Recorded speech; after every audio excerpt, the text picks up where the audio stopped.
दिल्ली की भीड़ भाड़ वाली गलियों में 25 साल का एक नौजवान आरिफ रहता था। उसकी जिंदगी बाहर से बहुत चमकदार थी। स्टाइलिश कपड़े, बाइक, महंगे मोबाइल और दोस्तों का झुंड हमेशा उसके आसपास। लेकिन उसके अंदर से जिंदगी खाली थी। उसके अब्बा सिलाई का काम करके घर चलाते थे। माँ अक्सर बीमार रहती थी। फिर भी आरिफ को इस सब की कोई परवाह नहीं थी। वो कहता, जिंदगी बस एक बार मिलती है, इसे मजे में जीना चाहिए, बाद में देखी जाएगी। नमाज का वक्त होता तो मस्जिद से अजान की आवाज गूंजती, लेकिन वो हेडफोन लगाकर गानों की आवाज तेज कर देता। माँ पुकारती, बेटा अल्लाह बुला रहा है, और वो हंसते हुए कहता, अम्मी बाद में पढ़ लूंगा। आरिफ के दोस्त अक्सर उसे शॉर्टकट बताते, भाई मेहनत करने का जमाना गया, चलो थोड़ा धंधा करते हैं, पैसे की बरसात होगी। ये धंधा था नकली मोबाइल और चोरी का सामान बेचना। पहले तो आरिफ झिझका,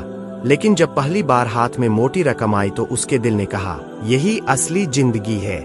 दिन दिन उसके पास नए कपड़े, जूते और पार्टियां होने लगी। लोग उसे इज्जत देने लगे, लेकिन ये इज्जत सिर्फ पैसों की वजह से थी।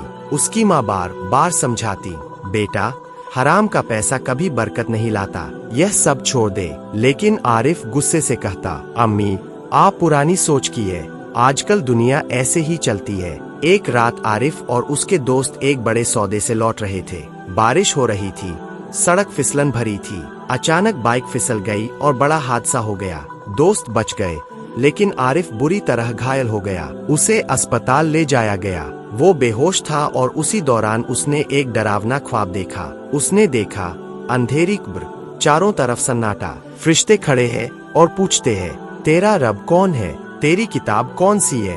आरिफ कांप गया, उसकी जुबान से कुछ न निकला। उसके चेहरे पर पसीना था और दिल दहल गया। तभी उसे अपनी माँ की आवाज सुनाई दी, बेटा अब भी वक्त है, तौबा कर लो।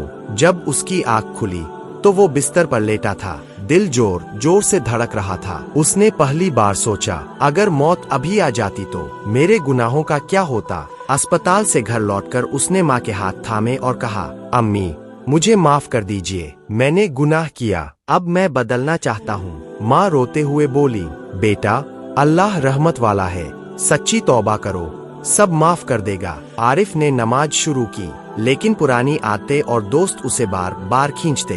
वो कहते, भाई तेरा क्या हो गया, तू मौलवी बन गया। लोग उसका मजाक उड़ाते, लेकिन उसने सब्र किया। धीरे धीरे उसने बुरे दोस्तों को छोड़ दिया और नेक लोगों की संगत में आ गया। रोज मस्जिद जाने लगा, कुरान पढ़ने लगा। उसके दिल में सुकून आने लगा। कुछ ही महीनों में उसने एक छोटी सी दुकान खोली। वो ईमानदारी से काम करता, कम कमाता लेकिन दिल से खुश रहता। ग्राहक कहते, आरिफ भाई आपसे जो खरीदते हैं उसमें सुकून मिलता है।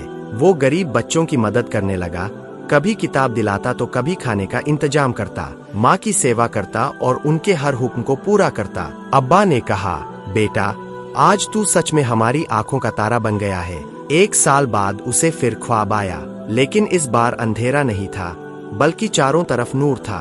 फरिश्ते मुस्कुरा रहे थे और आवाज आई, बंदे तूने तौबा की और अल्लाह की राह चुनी, तेरे लिए जन्नत के दरवाजे खुले हैं। आरिफ नींद से उठा और सजदे में गिर पड़ा। उसकी आंखों से आंसू बह रहे।